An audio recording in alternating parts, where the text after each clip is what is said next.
Hello बच्चों, आज हम क्लास 10th साइंस के chapter number 11 human I and colourful world के मोस्ट इंपॉर्टेंट क्वेश्चंस करने वाले हैं। मैं आपको बता दूं, ये हमने एक सीरीज शुरू की है जिसमें हम साइंस के एमसीक्यूज, केस बेस्ड और असर्शन रीजन वाले सभी इंपॉर्टेंट क्वेश्चंस को कवर कर रहे हैं।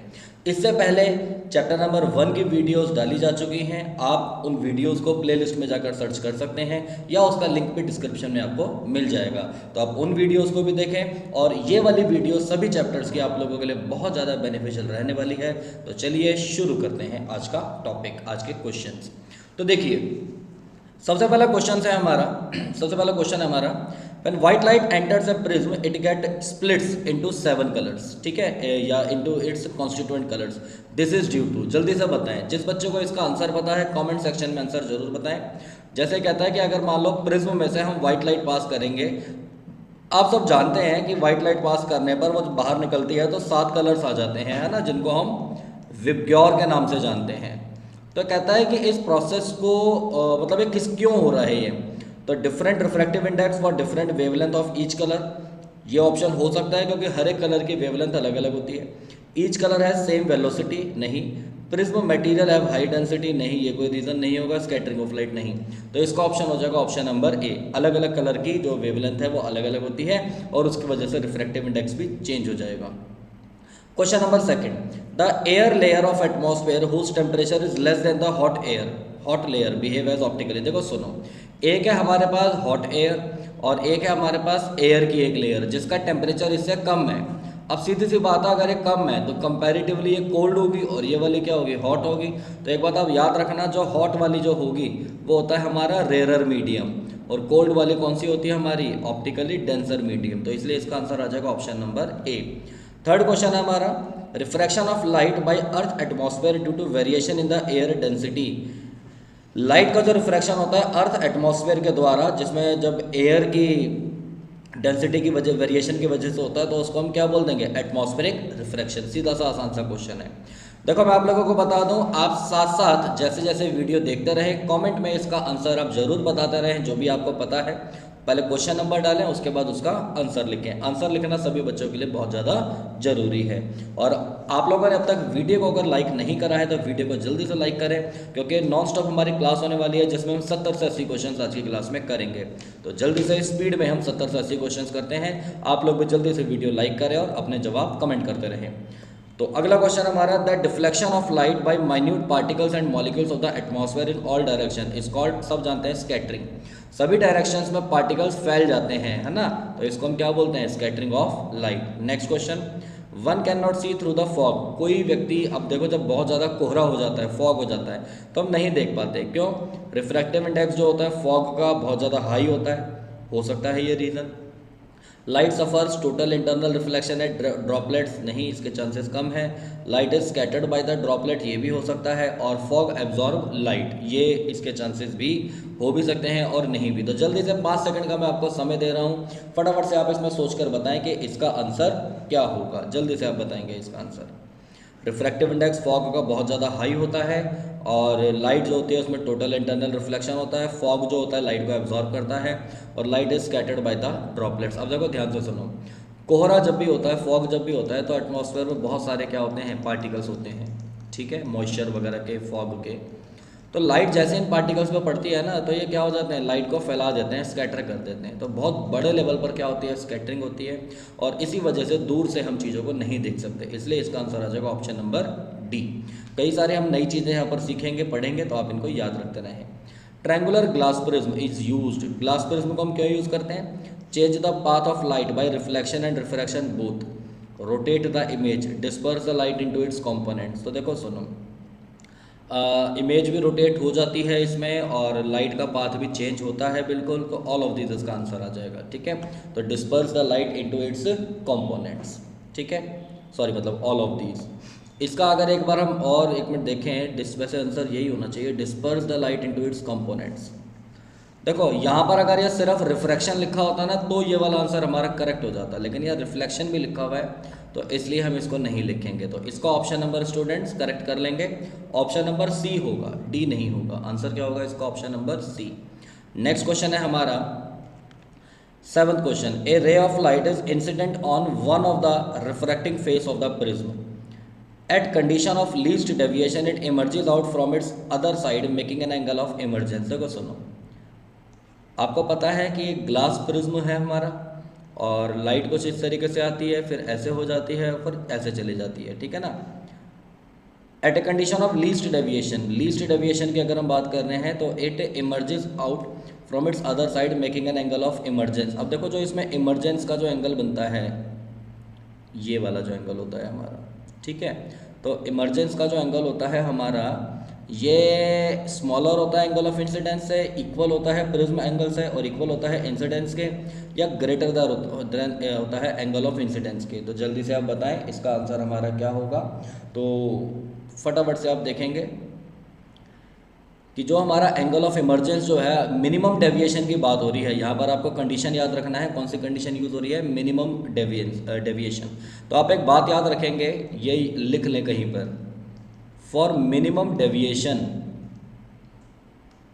एंगल आई जो होता है वो एंगल ई के बराबर होता है। जब भी आपको कह देना मिनिमम डेविएशन आ जाए, लीस्ट डेविएशन आ जाए, तो इंसिडेंस एंगल हमेशा इमरजेंस के बराबर होगा।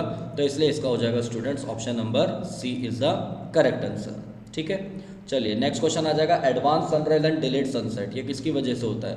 देखो इस चैप्टर में ऐसे क्वेश्चंस आप लोगों से जरूर पूछे जाएंगे, तो इन क्वेश्चंस की प्रैक्टिस आप लोग बिल्कुल अच्छी तरीके से कर लें। तो देखो एडवांस सनराइज और डिलेड सनसेट किसकी वजह से होता है, atmospheric refraction, atmospheric dispersion, internal reflection या स्कैटरिंग। तो इसका आंसर क्या हो जाएगा, आसान सा क्वेश्चन है ये, आंसर हो जाएगा इसका एटमॉस्फेरिक रिफ्रैक्शन, ठीक है। नेक्स्ट आ जाएगा Tyndall effect in colloidal solution, सब जानते होंगे इसका आंसर, जल्दी से आप कमेंट करके बताएं, 5 सेकंड का मैं आपको समय दे रहा हूं कि स्कैटरिंग कोलाइडल सॉल्यूशन में जो टिंडल इफेक्ट होता है, आंसर मैंने बता ही दिया किसकी वजह से होता है, स्कैटरिंग ऑफ लाइट की वजह से होता है, ठीक है।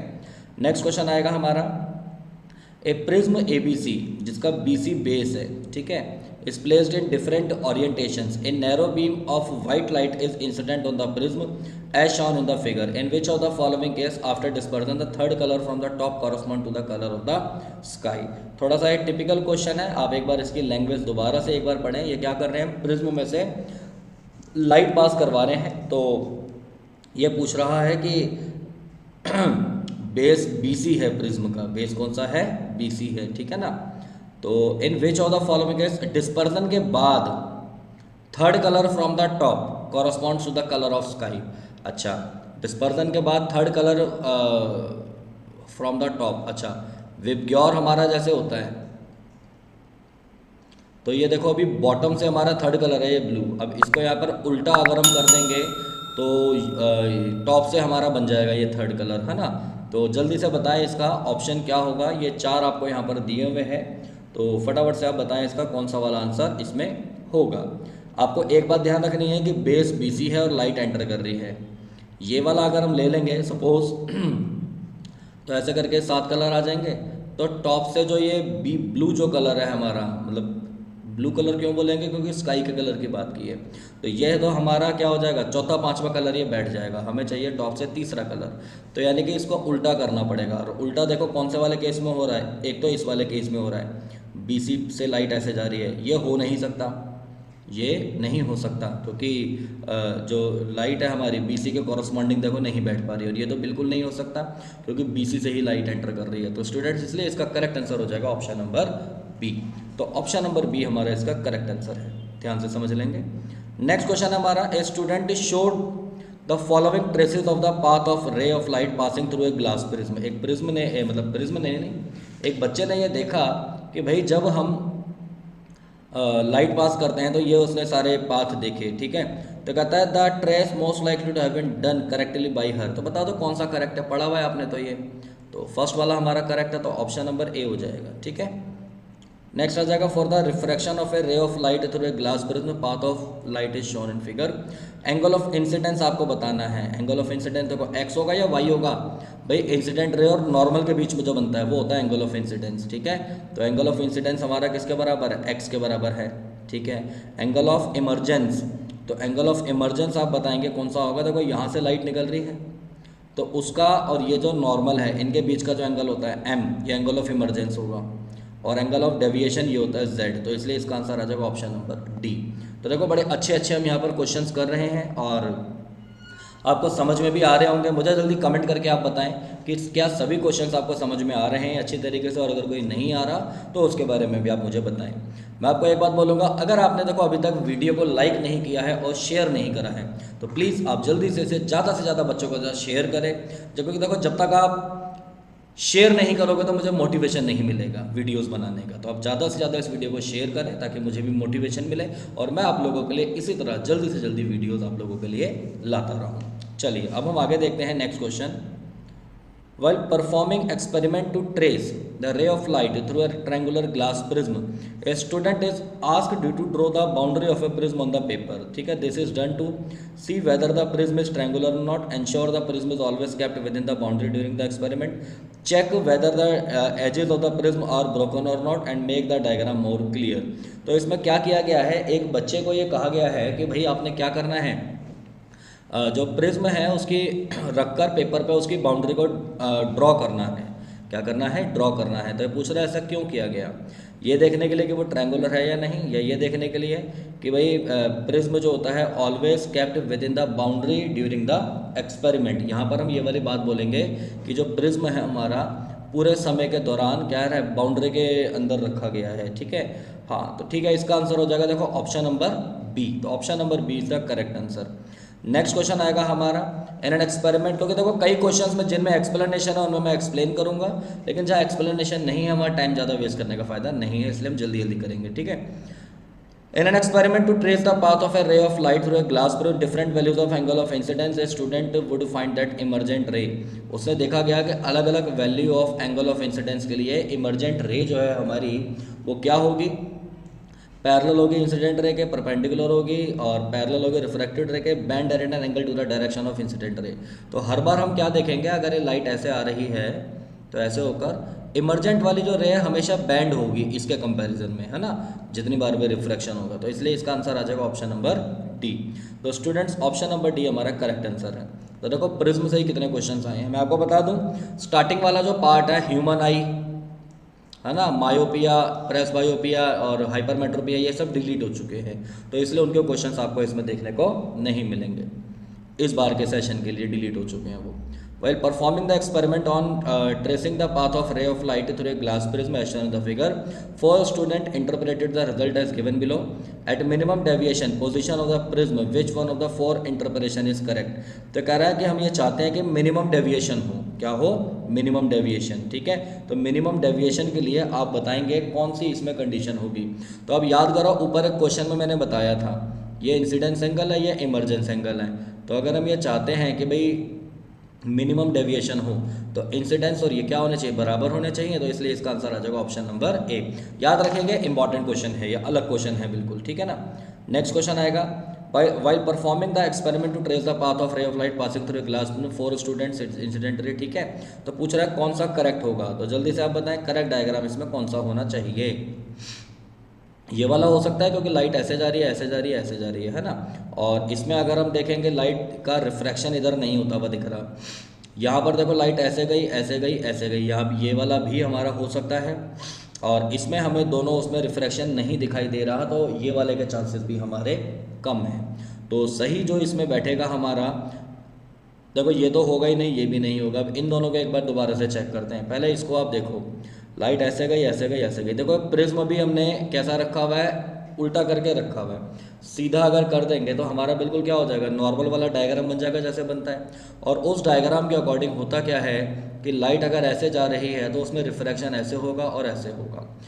लेकिन इसमें क्या दिखा रखा है, लाइट ऐसे पास करेंगे तो ऐसे होगा, ऐसे होगा, गलत हो जाएगा। क्यों? क्योंकि आप नॉर्मल अगर बनाओगे तो नॉर्मल कुछ इसका ऐसे बनेगा, और जो लाइट नॉर्मल के अलॉन्ग जाती है उसमें कोई रिफ्रैक्शन नहीं होता, वो सीधी जानी चाहिए। तो ये इनकरेक्ट है, इसलिए सही ऑप्शन हो जाएगा इसका ऑप्शन नंबर सी। तो स्टूडेंट्स याद रखेंगे option number C is the correct answer. Next question है हमारा, जल्दी से बताएं। Sun appear reddish early in the morning because of red. देखो आपको बता रखा है मैंने, ये जल्दी से जिनको पता है आंसर बताएं। रेड कलर की मिनिमम फ्रिक्वेंसी होती है,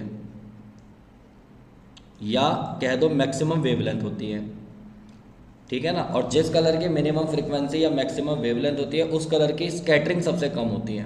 तो ये लीस्ट स्कैटर्ड होता है। तो अगर स्कैटर यानी फैल अगर कम रहा है तो हमको दूर तक दिखाई दे जाता है ये, तो इसलिए इसका आंसर आ जाएगा ऑप्शन नंबर हमारा ए, ये करेक्ट आंसर आएगा।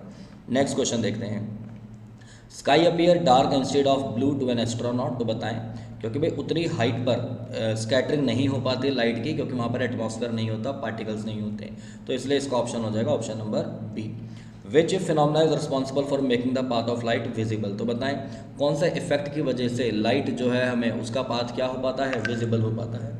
चार ऑप्शन आपको यहाँ पर दिए हुए हैं, रिफ्लेक्शन, रिफ्रैक्शन, टिंडल इफेक्ट और स्कैटरिंग। तो जल्दी से इसका आंसर बताएं कौन से इफेक्ट की वजह से लाइट का पाथ हमें विजिबल होता है। तो देखो बड़ा आसान सा क्वेश्चन है, आपको पता होगा अगर हम टॉर्च की लाइट को पास करते हैं कोलाइडल सॉल्यूशन में से तो लाइट का पाथ हमें विजिबल होता है, तो ये क्या होता है हमारा टिंडल इफेक्ट।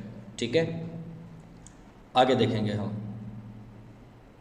20 क्वेश्चन है हमारा, the phenomenon of scattering of light by the particles of colloidal solution is called टिंडल effect. ठीक है, ये हमारा क्या हो जाएगा, टिंडल इफेक्ट हो जाएगा। ठीक है, आगे अगर हम देखें, वैसे ये वाला जो क्वेश्चन है ना, अच्छा इसने फिनोमिना पूछा था, which phenomena is responsible for making the path of light visible. ठीक है, तो देखो लाइट का पाथ वैसे विजिबल जो होता है वो स्कैटरिंग ऑफ लाइट की वजह से होता है और उसको हम टिंडल इफेक्ट कहते हैं।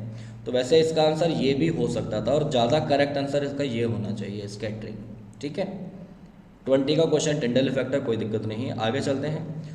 The Tyndall effect is observed only when the dimension of particles scattering cause is equal to the wavelength of incident light smaller the wavelength of incident light. मतलब ये कहता है कि भाई ये टिंडल इफेक्ट तभी ऑब्जर्व किया जाएगा कि जब जो पार्टिकल का जो साइज़ है, ठीक है, वो उनका इंसिडेंट लाइट की जो वेवलेंथ है उसके जितना होना चाहिए, उससे कम होना चाहिए या ज़्यादा होना चाहिए।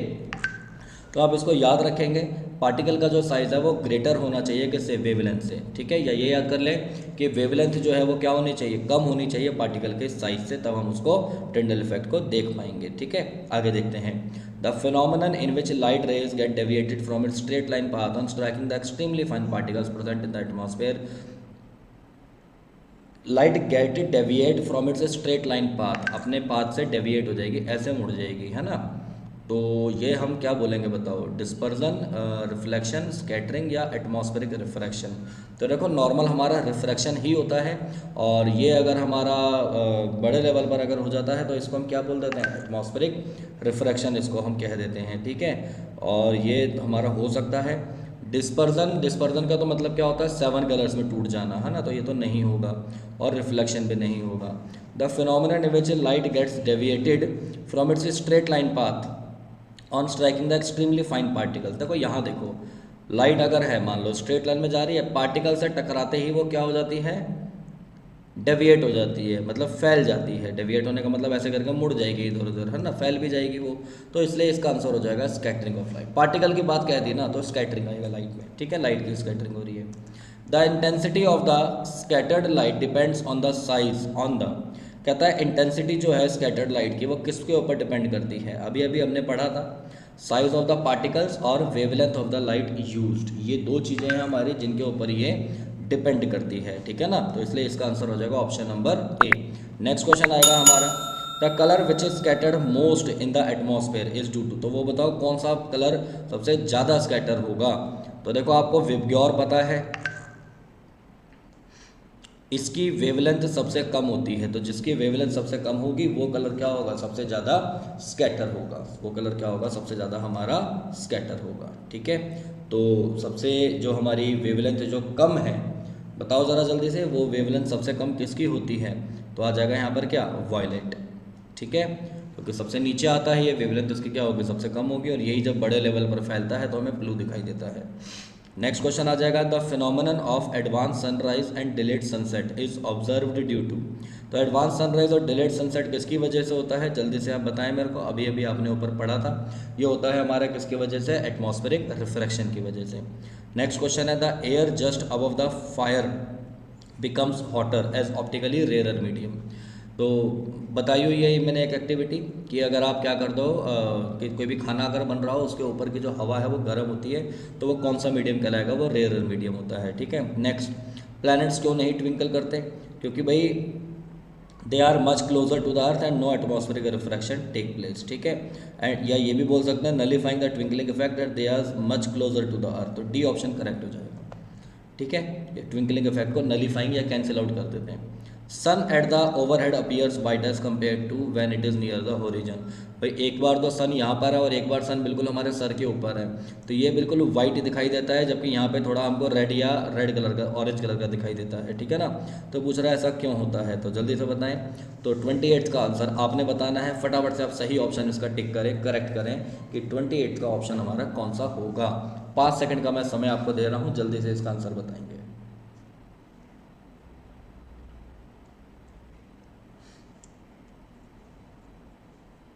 तो चलिए, आप में से कई बच्चों ने आंसर इसके दे दिए हैं, एक बार हम देखते हैं इसका सही आंसर क्या होगा। तो sunlight travels relatively shorter distance and scattering of, देखो जब दोपहर के समय सूरज यहाँ होता है, अर्थ यहाँ होती है, तो ये जो डिस्टेंस होता है ना बहुत कम होता है, तो लाइट यहाँ से यहाँ तक आएंगे तो बहुत कम डिस्टेंस कवर करेगी, तो स्कैटरिंग जो होगी ब्लू कलर की वो भी कम हो जाएगी, तो इसलिए इसका ऑप्शन बिल्कुल नो डाउट इसका ऑप्शन आ जाएगा, ऑप्शन नंबर ए। अगला क्वेश्चन आ जाएगा, apparent position of star is slightly different from their actual position due to the phenomenon of light by the earth atmosphere, और ये हमारा होता है किसकी वजह से, रिफ्रैक्शन की वजह से। पता है स्टार आपको पता है कि ट्विंकल करते हैं, लेकिन उनकी जो पोजीशन होती है ना वो भी एक्चुअल हमें नहीं दिखती, अपीरियंट पोजीशन और एक्चुअल पोजीशन अलग अलग होती है। आगे चलते हैं 30 क्वेश्चन पर। If the earth has no atmosphere the change that would be observed in the length of the day have been, ये एक अच्छा क्वेश्चन है, सोच समझ के आप इसका आंसर बताएं, क्या इसका आंसर हो सकता है। अगर अर्थ में एटमॉस्फेयर नहीं होता तो लेंथ जो होती है डे की क्या हो जाएगी, डिक्रीज बाई 4 मिनट्स। क्यों होगी डिक्रीज बाई 4 मिनट, आपने पढ़ा हुआ है एडवांस सनराइज और डिलेड सनसेट। सन जो है 2 मिनट पहले ही दिखाई दे जाता है और 2 मिनट बाद तक दिखाई देता रहता है, तो अगर ये रिफ्रैक्शन की वजह से होता है एटमॉस्फेरिक, तो अगर एटमॉस्फेयर नहीं होगा तो ये चीज़ में नहीं होगी, तो 4 मिनट का डिक्रीज हो जाएगा टाइम में। ठीक है ना, पूरे डे जो होगा 24 घंटे का ना होकर 24 घंटे से 4 मिनट कम का हो जाएगा। अच्छे क्वेश्चन है ये वाला।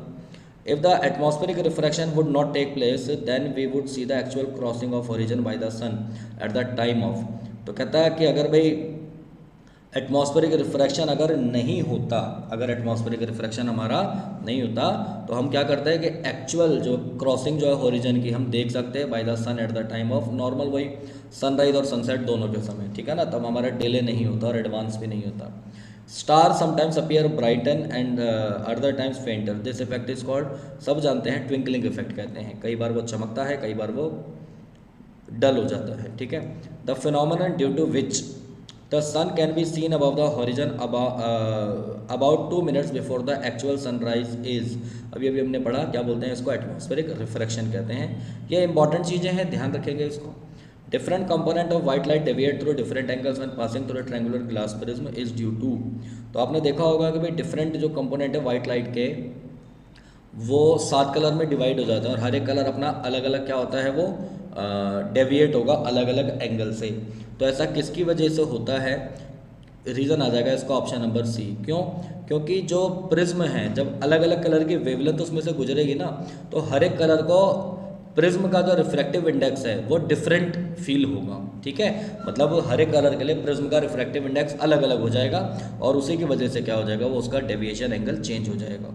नेक्स्ट क्वेश्चन आ जाएगा हमारा 35, 2 prism 1 up and 1 down contact receive the white light, the colour of emerging light will become white. पढ़ा हुआ है, देखो ये एक प्रिज्म है, कैसे रख दिया कैसे रख दिया, यहाँ से आप लाइट पास करवाओगे 7 कलर में टूट जाएगी, फिर वो लाइट को दोबारा से आपने इन्वर्टेड प्रिज्म में से गुजारा तो वो दोबारा से क्या हो जाएगी हमारी वाइट लाइट हो जाएगी। ठीक है, नेक्स्ट क्वेश्चन आएगा, विच component of white light is least scattered by the fog और स्मोक, तो आपने बताना है कम स्कैटरिंग किस में होगी, कम स्कैटरिंग उसमें होती है जिसमें सबसे ज़्यादा वेवलेंथ होगी, सबसे ज़्यादा वेवलेंथ रेड की होती है। आपने देखा होगा इसलिए डेंजर सिग्नल्स को भी रेड कलर का बनाया जाता है, पेपर में क्वेश्चन आता है कि डेंजर सिग्नल रेड कलर के होते हैं, तो क्यों होते हैं रेड कलर के वो, क्योंकि उसमें स्कैटरिंग बहुत ज़्यादा कम होती है, पार्टिकल्स में स्कैटरिंग क्या होती है बहुत ज़्यादा कम होती है। ठीक है ना, रेड कलर की वजह से, तो इसलिए इसको हम दूर से हमें देखा जा सकता है, तो इसलिए इसका ऑप्शन हो जाएगा option number B. Next question की तरफ हम चलते हैं 37, angle between incident ray and emergent ray produce backward is called, angle between, देखो अगर हम ये प्रिज्म अगर बनाएं, ये लाइट ऐसे करके जा रही है और ऐसे गई और ऐसे गई, ठीक है ना, तो कह रहा है इसको आपने फॉरवर्ड बढ़ाया इसको बैकवर्ड बढ़ाया, तो ये जो एंगल बनता है सब जानते हैं, इसको हम क्या बोलते हैं, एंगल ऑफ डेविएशन कहते हैं। तो option number C correct answer आ जाएगा। नेक्स्ट क्वेश्चन है हमारा, when the white light of the sun strikes on the surface of prism light can not be. बताएं आप इसका आंसर क्या होगा, कि अगर हम क्या करते हैं, व्हाइट लाइट जो होती है सन की स्ट्राइक करती है प्रिज्म के सरफेस पर, ठीक है, तो वो क्या हो सकती है, डेविएट होती है, रिफ्रैक्शन भी होता है, डिस्पर्स्ड भी होता है, तो वो क्या नहीं हो सकती हमारी, फोकस्ड नहीं हो सकती, जैसे लेंस में हो जाता है ना, तो एक पॉइंट पर फोकस नहीं कर सकते। ट्विंकलिंग ऑफ स्टार जो होता है वो एटमॉस्फेरिक किसकी वजह से होता है, रिफ्रैक्शन की वजह से। 39 का आ जाएगा बी क्वेश्चन। 40 क्वेश्चन अब हम देखें, clear sky appears blue because blue light gets absorbed in the atmosphere, नहीं, अल्ट्रावायलेट नहीं, violet and blue colour gets scattered more than the light of all other colour by the atmosphere, बिल्कुल, ये violet और blue colour ज़्यादा scatter हो जाता है क्योंकि इनकी वेवलेंथ सबसे कम होती है, तो इसलिए हमें क्या होता है, एटमॉस्फेयर का कलर मतलब स्काई का कलर ब्लू दिखाई देता है। अगला क्वेश्चन हो जाएगा, डेंजर सिग्नल जो होते हैं top of the tall buildings are red in colour, this can be easily seen from a distance because among all this colour red light is scattered least. देखो ये फैलेगी कम तो हमें दूर से दिखाई दे जाएगी, इसलिए इसका ऑप्शन हम लिखेंगे 41 का बी। 42 क्वेश्चन हो जाएगा, bluish colour of water in the deep sea, बड़ा इंपॉर्टेंट क्वेश्चन है, कई बच्चे पूछते हैं, तो इसका रीज़न भी आपने याद रखना है, स्कैटरिंग ऑफ लाइट है, ठीक है। आप देखते हो भाई स्काई का कलर ब्लू क्यों होता है, स्कैटरिंग की वजह से होता है। और अगर आप यह देखेंगे कि समुद्र का भी जो कलर होता है वो भी कैसा होता है, हमारा ब्लू होता है, वो किसकी वजह से होता है, scattering of light by particles, ठीक है, ब्लू कलर स्कैटर हो जाता है। Which of the following phenomena of light are involve in the formation of rainbow. देखो रेनबो में बताएं कौन कौन से प्रोसेस हैं, जल्दी से इसका आंसर आपने कमेंट करके मुझे बताएंगे क्या क्या होता है। तो एक होता है रिफ्रैक्शन, एक होता है डिस्पर्जन, बिल्कुल, और एक होता है टोटल इंटरनल रिफ्लेक्शन, तो हमारा बी ऑप्शन करेक्ट हो जाएगा, ठीक है। तो 43 का option number B correct answer है। सभी बच्चे कमेंट करते जाएं, जो भी क्वेश्चन आपसे पूछे जा रहे हैं, जब कभी भी आप ये वीडियो को देखें तो आपने कमेंट जरूर करने हैं answers. Which of the following statement is correct regarding the propagation of different colours of white light in the air. तो आपको ये बताना है कि कौन सा स्टेटमेंट करेक्ट है regarding the propagation of light of different colours of white light in air. तो देखें, red light moves fastest, blue light moves faster than green light, all colours of white light move with the same speed and yellow light moves with the mean speed as that of red and the violet, ठीक है। आपको देखो question बिल्कुल clear सा है, मैं 5 second का आपको समय दे रहा हूँ, जल्दी से आप इसका आंसर कमेंट सेक्शन में बताएंगे मेरे को क्या इसका आंसर होगा। देखो सीधे सी बात है भाई, लाइट है, ये तो लाइट के अलग अलग कंपोनेंट्स हैं लेकिन लाइट तो एक ही स्पीड से ट्रेवल करती है, कितनी, 3 × 10⁸ मीटर पर सेकंड। तो अब हर एक जो कलर होगा उसके अंदर वो भी तो इसी स्पीड से ट्रेवल करेगा, यानी सभी की स्पीड सेम होगी, तो इसलिए ऑप्शन नंबर सी हमारा करेक्ट आंसर होगा। 45 आएगा, which one of the following phenomena contribute significantly to the reddish appearance of sun at the sunrise and sunset. तो आप मुझे बताएं जल्दी से कि सनराइज और सनसेट के समय वो हमें कैसा दिखाई देता है, रेड दिखाई देता है। तो क्या इसका रीज़न होगा, अभी ऊपर भी हमारा एक क्वेश्चन आया था उसमें आपको बताया था ये, तो बताएं ज़रा जल्दी से। आंसर आ जाएगा इसका ऑप्शन नंबर बी, है ना, क्योंकि रेड कलर जो होता है वो फैलता नहीं है, वो हमें दूर तक दिखाई देता है, ठीक है, इसलिए हमें वो रेडिश दिखाई देगा। तो आंसर बोल देंगे स्कैटरिंग लीस्ट होती है, ठीक है। नेक्स्ट आ जाएगा हमारा क्वेश्चन, ट्विंकलिंग ऑफ स्टार्स वो किसकी वजह से होता है, refraction, varying condition of atmosphere of earth, बिल्कुल दोनों ही होंगे इसके, तो ऑप्शन नंबर हो जाएगा इसका डी। 47वां क्वेश्चन है हमारा, in spectrum of light the colour that has the least wavelength. सब जानते हैं नीचे वाला जो कलर होता है इसकी वेवलेंथ सबसे कम होती है, तो वॉयलेट आंसर आ जाएगा। 48 क्वेश्चन देखते हैं, phenomenon responsible for increasing the apparent length of the day by 4 minutes. अभी पढ़ा हमने 4 मिनट्स का जो लेंथ बढ़ जाती है डे की, वो किसकी वजह से होता है, एटमॉस्फेरिक रिफ्रैक्शन की वजह से हो जाता है। Angle between the 2 lateral faces of A triangular prism is called. बताएं जरा जल्दी से इसका आंसर क्या होगा। एंगल जो होता है हमारा 2 लेटरल फेसेस, मतलब ये और ये, इधर और इधर, इनके बीच का एंगल अगर हम देखेंगे तो इसको हम क्या बोलते हैं, एंगल ऑफ प्रिज्म कहते हैं। तो ऑप्शन नंबर ए हमारा करेक्ट आंसर हो जाएगा, ठीक है। नेक्स्ट आ जाएगा हमारा question number 50, the prism has, ये बताएं जरा क्या इसका आंसर होगा। डैश ट्रायंगुलर बेस, कितने ट्रायंगुलर बेस होते हैं और कितने रेक्टेंगुलर लेटरल सरफेसेस होते हैं। प्रिज्म की शेप आप अपने माइंड में इमेजिन करें और देखें क्या इसका आंसर होगा। जल्दी से आप इसका आंसर मेरे को बताएं। ऑप्शन नंबर ए, बी, सी या डी, इन चारों में से आपने बताना है कौन सा ऑप्शन इसका करेक्ट होगा। तो स्टूडेंट्स आप ध्यान से इसको देखें कि प्रिज्म में 2 ट्रायंगुलर बेसिस होते हैं और 3 रेक्टेंगुलर लेटरल सरफेसेस होते हैं, तो इसलिए इसका आ जाएगा option number B correct answer. Next आ जाएगा हमारा 51, when we place a glass prism in the path of a narrow beam of white light. ठीक है, वाइट लाइट के बीच में हमने क्या कर दिया, प्रिज्म को रख दिया। तो emergent ray bend angle at an angle to the direction of incident ray, the angle is called, तो उसको हम क्या बोल देंगे, angle of bend, emergent ray bend at an angle to the direction of incident ray, और उस angle को बताएं जरा जल्दी से, आप क्या बोल देंगे, angle of prism, angle of emergence, angle of deviation या एंगल ऑफ इंसिडेंस। जल्दी से इसका आंसर आप मुझे कमेंट करके बताएं। 51 क्वेश्चन का आंसर यहाँ पर हमारा क्या देखने को मिलेगा। तो यहाँ पर अगर देखो हम इसको समझें तो देखो ये ऐसे जाता है और ऐसे जाता है, ठीक है ना। ऐसा पूछा है कि emergent ray bend at an angle to the direction of incident ray. अगर ये कहता है ना कि नॉर्मल के साथ जो एंगल बन रहा होता है एंगल ऑफ इमर्जेंट होता है, लेकिन इंसिडेंट रे के साथ एंगल ये वाला बनता है, तो इसलिए इसका आंसर आ जाएगा ऑप्शन नंबर डी। तो angle of deviation is the correct answer. Next question पर आते हैं 52 पर। मैंने बताया था टोटल हमने 75 या 76 क्वेश्चन करने हैं। वीडियो कोई भी बच्चा अधूरी ना देखे, एंड तक आपने पूरी वीडियो को देखना है, क्योंकि बहुत सारे क्वेश्चन अभी और भी हैं जो हमें करने हैं।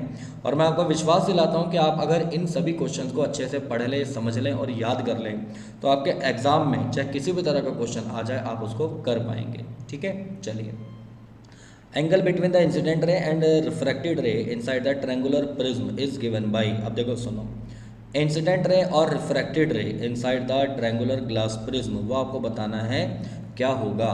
अभी देखो अगर हम ये प्रिज्म वाला डायग्राम अगर बनाते हैं तो इसमें हम क्या देखेंगे कि ये इंसिडेंट रे है, ये है और ये ऐसे जा रही है, ये हमारा नॉर्मल बनता है और ये बन जाएगा हमारा क्या, आई।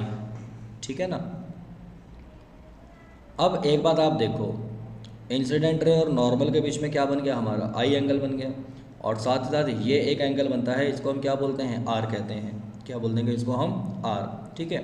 तो ये पूछ रहा है कि इंसिडेंट रे और रिफ्रैक्टेड रे, इंसिडेंट मतलब ये रिफ्रैक्टेड रे होती है हमारे, इंसिडेंट रे और रिफ्रैक्टेड रे के बीच में एंगल कितने डिग्री का बनेगा, सीधी सी बात है, ये इसके बारे में बात हो रही है। अब ये नॉर्मल एंगल 90 डिग्री का होगा, तो ये एंगल आपसे पूछा जा रहा है, तो क्या हो जाएगा 90 माइनस आर। इसको आप एक बार डायग्राम को बना के देखेंगे तो और अच्छे से समझ में आ जाएगा। तो ऑप्शन नंबर डी हमारा करेक्ट आंसर है।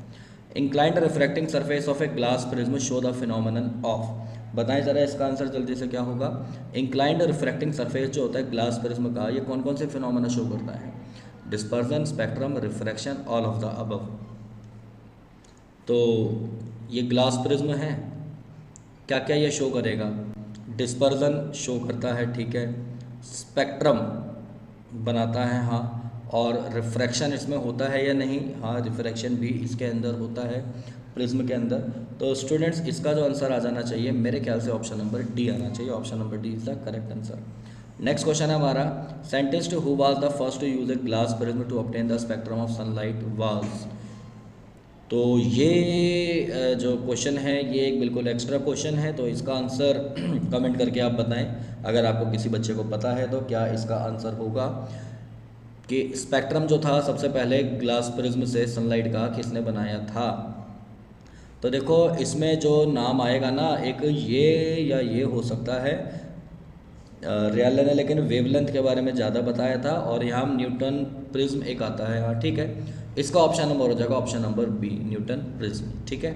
नेक्स्ट क्वेश्चन है, hollow prism contain airs which does not cause, ये एक एक्स्ट्रा क्वेश्चन है, अगर आप कर पाओ तो ठीक है, वरना कोई दिक्कत नहीं है। एक हॉलो प्रिज्म होता है, उसमें एयर होती है, तो इसमें क्या होगा, डिस्पर्जन नहीं होगा, ठीक है, स्प्लिटिंग नहीं होगी कलर्स की, क्योंकि अंदर मीडियम नहीं है।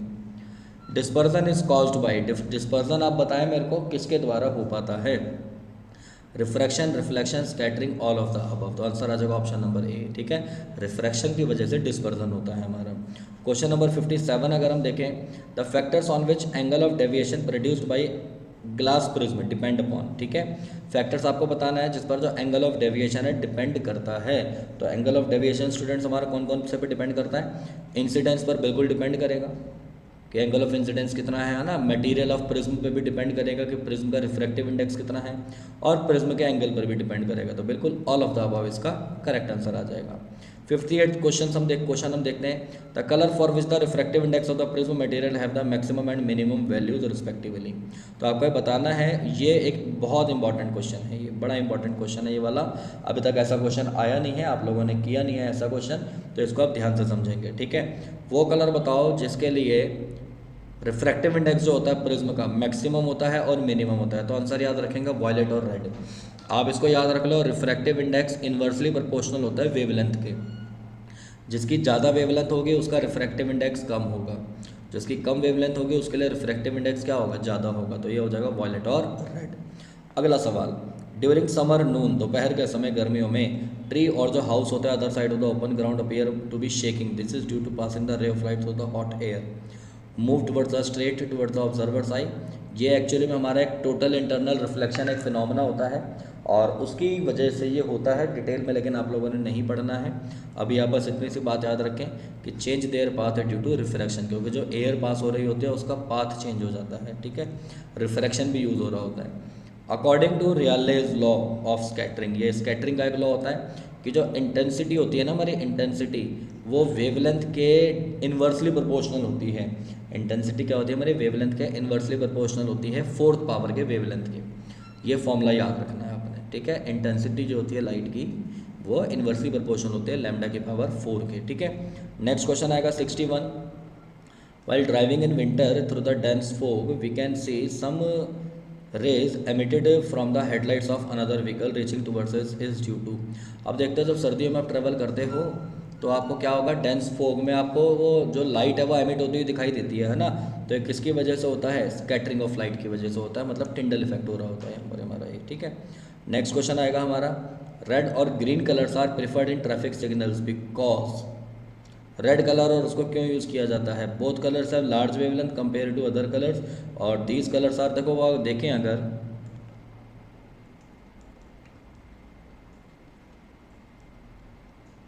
देखो ये होता है हमारा विबग्योर। अब ये जो ग्रीन और येलो कलर जो होते हैं ये लगभग हमारे किस में आते हैं, ये मिडिल में आते हैं, ठीक है। यहाँ पर अब इसने क्वेश्चन पूछा है कि इनको क्यों यूज़ किया जाता है ट्रैफिक सिग्नल्स में, क्योंकि लेस एब्जॉर्प्शन होता है एटमॉस्फेयर के द्वारा, बिल्कुल। इनकी लार्ज वेवलेंथ होती है, हाँ ग्रीन की कह सकते हैं, इसके कंपैरिजन में तो लार्ज ही होती है। तो अब लार्ज वेवलेंथ तो स्कैटर भी कम होंगे, मतलब दूर से दिख जाएंगे ये, तो इसलिए इसका ऑप्शन हो जाएगा ऑप्शन नंबर डी। ऑरेंज क्यों नहीं यूज़ करा, क्योंकि भाई दूर से देखने पर कई बार ये रेड जैसा दिख सकता था, इसलिए इसको यूज़ नहीं करा। येलो भी सिमिलर हो जाता है, तो उसके बाद ऑप्शन आ जाता है हमारे ग्रीन का, तो इसलिए ऑप्शन नंबर डी हो जाएगा। Cloud appears white due to, जल्दी से बताएं बादल सफ़ेद क्यों दिखाई देते हैं। Formation of fog around the clouds, formation of white eyes, scattering of white light by the water droplets, option number C. क्योंकि यहाँ पर वाइट लाइट स्कैटर हो जाती है वाटर ड्रॉपलेट्स के द्वारा, और उसके कारण उसका कलर कैसा दिखाई देता है, वाइट, कोई कलर नहीं होता। Sunlight passes through a canopy of dense forest is due to Tyndall effect, ठीक है। जंगलों के बीच में हमें लाइट दिखाई देती है ना, वो टिंडल इफेक्ट की वजह से होता है। Solution used for studying the scattering of light in laboratory are called, तो कहता है स्कैटरिंग ऑफ लाइट को अगर हमें क्या करना हो, एक्सपेरिमेंट उसका करना हो और उसको अगर हमें स्टडी करना हो, तो ऑब्वियस सी बात है कौन सा सॉल्यूशन होगा, वो कोलाइडल सॉल्यूशन होगा।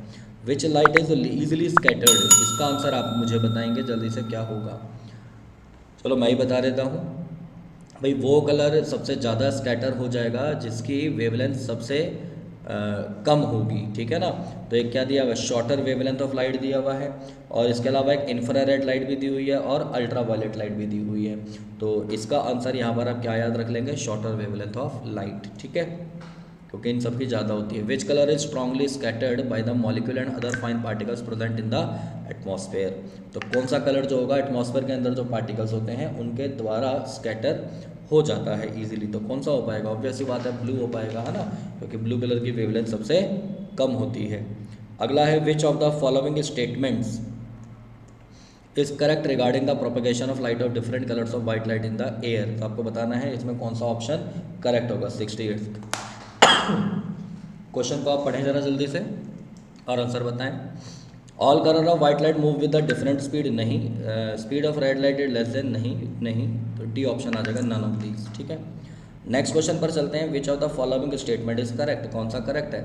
Scattering of light by colloidal particles give rise to Tyndall effect, बिल्कुल।